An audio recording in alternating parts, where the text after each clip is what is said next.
तुम्हाला सांगत नाही. आणि झाली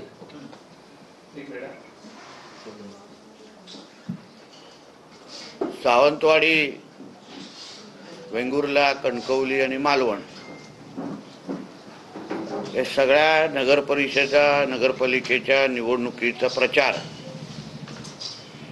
आता अंतिम टप्प्यात आलेला आहे. 1 तारीख रात्री 10 वाजता हा प्रचार संपणार आहे आणि 2 डिसेंबरला या 4ही शहरांचे नगराध्यक्ष आणि नगरसेवक कोण असणार ह्यासाठी मतदान ह्या 4ही शहराच्या लोक मतदार करणार आहेत. आणि जसं मी पहिल्या दिवसापासून मी सातत्याने सांगत आलेलो आहे की भारतीय जनता पक्ष म्हणून आम्ही ही निवडणूक ही फक्त विकासाच्याच अजेंडावर लढवत आलेलो आहे आणि लढवणार आहोत. आणि आमचे नेते मंडळी असो, आमचे कार्यकर्ते असो, आमचे उमेदवार असो, हे सगळेजणच तुम्ही गेल्या 10-11 दिवसाची कुठल्याही पत्रकार परिषद बघा, आम्ही फक्त विकास, आम्ही ह्या सगळ्या शहरांमध्ये काय करणार आहोत, कुठला करणार आहोत, कुठल्या प्रकल्पांना प्राधान्य देणार आहोत, या सगळ्याच बाबतीमध्ये आमची भाषणं होत आहेत, आमचे इंटरव्ह्यू होत आहेत, आम्ही मतदारांशी संवाद साधतोय.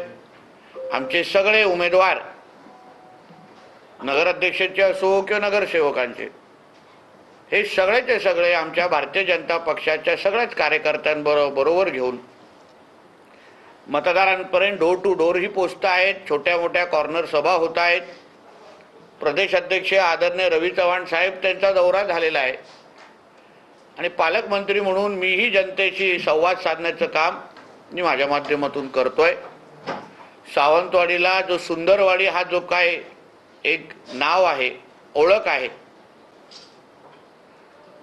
ती ओळख अजून भक्कम करण्याचं काम आमच्या नगराध्यक्षाच्या उमेदवार श्रद्धाताई आणि त्यांची पूर्ण टीम त्यांच्या नेतृत्वात खाली होणार. आणि त्यासाठी आदरणीय मुख्यमंत्री देवेंद्र फडणवीस साहेब, पालकमंत्री म्हणून मी स्वतः, खासदार म्हणून स्वतः राणे साहेब, आम्ही सगळेचे सगळे सत्तेचे प्रतिनिधी म्हणून जे अधिकार आम्हाला सगळ्या जणांना निधी वाटपाचा असो किंवा विकास करण्याच्या दृष्टिकोनातून असो, ही सगळीची सगळी ताकद आम्ही श्रद्धाताईंच्या मागे आणि आमच्या सगळ्याच उमेदवारांच्या मागे उभी करणार आहोत. सावंतवाडीकरांनी आम्ही कळकळीची विनंती परत एकदा ह्या निमित्ताने करणार आहे की जो काही आमच्या प्रतिस्पर्धीकडून जो प्रचार सुरू आहे आणि आमचा प्रचार जो सुरू आहे त्याची तुलना मतदारांनी करावी. आम्ही विकासाबद्दल बोलतोय, आम्ही मतदारांना केंद्रबिंदू ठेवतोय, आम्ही मतदारांच्या भविष्याबद्दल बोलतोय, पण असा कुठलाही विषय आमच्या प्रतिस्पर्धीतून घेतला जातोय का, या बाबतीमध्ये सावंतवाडीकरांनी फार बारकाईने मतदार म्हणून विचार करावा. आम्हाला सिंधुदुर्गाचं आणि या 4ही शहरांमधलं वातावरण, जसं मी आपल्या सगळ्यांना शब्द दिला होता की आम्हाला खराब व्हायला द्यायचं नाही, आम्ही खराब करणार नाही, आम्ही अतिशय जबाबदारीने भारतीय जनता पक्ष म्हणून आणि राज्यात महायुतीचे एक प्रमुख पक्ष म्हणून आणि देशात एनडीएचे, भारतीय जनता पक्षाच्या नेतृत्वात खाली असलेल्या एनडीएचं आमच्या नरेंद्र मोदी साहेबांचं सरकार असल्यामुळे आम्ही अतिशय जबाबदारीने कुठल्याही टीका टिप्पणीमध्ये न पडता फक्त विकास हाच एकमेव अजेंडा घेऊन आम्ही सगळेजण काम करतो आहोत. आम्ही मतं मागतो आहोत आणि पुढचे 2 दिवस 1 तारीख रात्री 10 वाजेपर्यंत आम्ही हाच विषय वारंवार मतदारांपर्यंत घेऊन जाणार आहोत. आणि 2 तारखेला मतदारांकडून आशीर्वाद मागणार आहोत. धन्यवाद. नितेशजी, सिंधुदुर्ग जिल्ह्यातली आताची सगळ्यात मोठी बातमी अशी आहे की आपले थोरले बंधू आणि शिवसेना आमदार निलेश राणे यांच्यावर गुन्हा दाखल झालेला आहे. भाजप पदाधिकाऱ्याच्या घरात घुसल्याप्रकरणी हा गुन्हा दाखल झालेला आहे. तुमची प्रतिक्रिया काय? मला असं वाटतं, मी पहिला ही पत्रकार परिषद सुरू असताना मी तुम्हाला सुरू केल्यावरच सांगितलं, आम्ही ही निवडणूक विकासाच्या अजेंडावर लढवतो आहे. आमच्यासाठी मतदार हा केंद्रबिंदू आहे आणि म्हणून भारतीय जनता पक्ष म्हणून मतदारांना काय हवं आहे, मतदारांची स्वप्न कुठली पूर्ण करायची आहेत, मतदारांच्या आशा आकांक्षा काय आहेत आणि आमची बाजू कशी भक्कम आहे हे सांगण्यासाठी ही निवडणूक लढवतोय. निवडणूक आयोगाने काय करावं, पोलीस खात्याने काय करावं हे सांगण्यासाठी ही आमची निवडणूक नाही किंवा आम्ही लढवत नाही.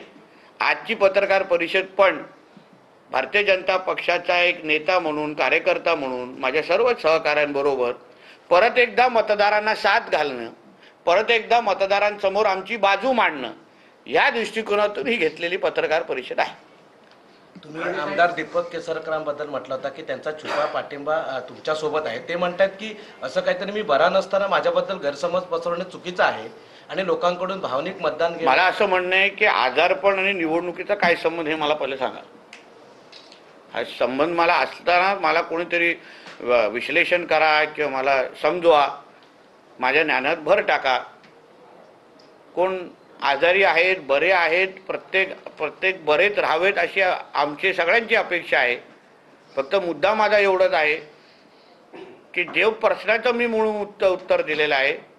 श्रद्धाताईंच्या उमेदवारीला राजघराण्याने केलेलं आमच्या सावंतवाडीमध्ये जे काही योगदान दिलेलं आहे, आमच्या लखमराजेजींनी जे पत्रकार परिषद घेतली त्याच्यामध्ये त्यांनी स्पष्ट आपली भूमिका राजघराण्याचा एक सदस्य म्हणून केलेली आहे.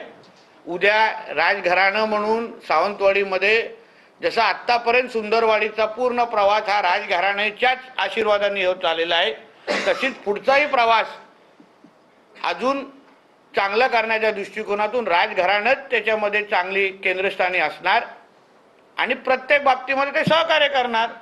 आता यावर आदरणीय दीपक केसरकरजींनी सांगावं की राजघराणे जे बोलतंय त्याला माझा पाठिंबा नाही. माझ्या प्रश्नाला टोलवाटोलवी करणं म्हणजे प्रश्नाला उत्तर देणं आणि आजारपणाचं कारण बाहेर आणणं असं नाही. केसरकरजी बरे व्हावेत, असे अतिशय ठणठणीत हवे अशी आमची सगळ्यांची अपेक्षा आहे आणि होतीलच. त्यांनी असं म्हटलं की आपला राजकीय अस्तित्व संपवण्याचा काही विरोधकांकडून कट रचला जातो. नाही आता त्यातलंच एक विधान आहे. काल दीपक केसरकर असं जाहीर सभेत म्हणाले की नारायण राणे यांचं सिंधुदुर्गातलं राजकीय महत्व कमी करण्यासाठी कट रचला जातो आहे. हे कोण म्हणतंय? दीपक केसरकर म्हणतात. आणि तुमच्या बंधू किती लोक बघा हसतायत. दीपक केसरकरजींनी असं सांगावं की राणे साहेबांचा संपवण्याचा कट रचला जातो हे दीपक केसरकर साहेब म्हणतायत. मग 14 पासून कोणी काय केलं? किती हसतायत बघा. 2014 पासून कोणी सुरुवात केली? राणे साहेबांच्या विरोधात दहशतवाद हा विषय कोणी चुकीची त्यांची प्रतिमा खराब केली? 14 पासून ते 24 पर्यंत हा जो काही प्रवास राणे साहेबांचा आणि राणे कुटुंबाचा झालेला आहे त्याची सुरुवात कोणी केली? 2014ला. तुम्ही ज्येष्ठ पत्रकार आहेत, तुम्हाला माहिती आहे 14ला काय झालं. कोणी निलेश राणे साहेबांच्या विरोधात पहिला शंडू ठोकला 2014ला खासदार ते असताना लोकसभेला.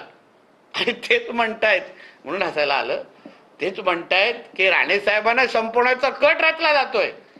अहो, भारतीय जनता पक्षाने सन्मान्य राणे साहेबांना जो सन्मान दिला, भारतीय जनता पक्षाने जो राणे साहेबांबरोबर आज पूर्ण राणे साहेबांना जे काही ताकदीने उभं केलेलं आहे, आज भारतीय जनता पक्ष नसता, आज नसता तर राणे साहेबांनी ही पूर्ण ताकद उभी राहिली नसती. तेव्हा हेच सगळे विरोधात होते राणे साहेबांना संपवण्यासाठी.